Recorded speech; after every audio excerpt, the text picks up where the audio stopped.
ఒకప్పుడు ప్రపంచంలో అతిపెద్ద నిఘా వ్యవస్థలంటే మొసాద్ నెంబర్ 1 ఎప్పుడు కూడా. Number 2 CIA. సిఐఏతో పోటీ పడే స్థాయిలో కేజీబీ రష్యాకి సంబంధించి. ఈ 3 దేశాలు ఓ రకంగా ఎవరు 1, ఎవరు 2, ఎవరు 3 అని చెప్పలేరు. అంతగా ఒక సవాల్డ్‌గా ఉండి, సవాల్ చేసేటటువంటి స్థాయిలో ఉంది. మన కూడా ఆ స్థాయిలో ఉండేది. కానీ అప్పుడు మొరార్జీ దేశాయ్ టైంలో మన వాళ్ళ ఇన్ఫర్మేషన్లు ఇవ్వడం, దాని తర్వాత అది కాస్త నాశనమైంది.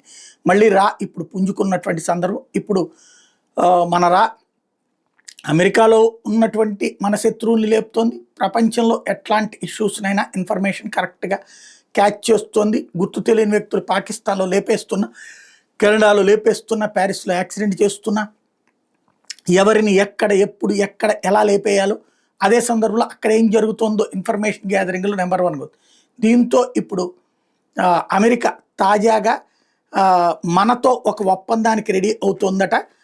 Greater intelligence cooperation and more military exercises. ఒకటి భారత్ అమెరికాల మధ్యన మిలిటరీ ఎక్సర్సైజెస్తో పాటుగా సంయుక్త విన్యాసాలతో పాటుగా ఇద్దరం కలిసి సమాచారం ఇచ్చిపుచ్చుకుందాం అని చెప్తుందంట.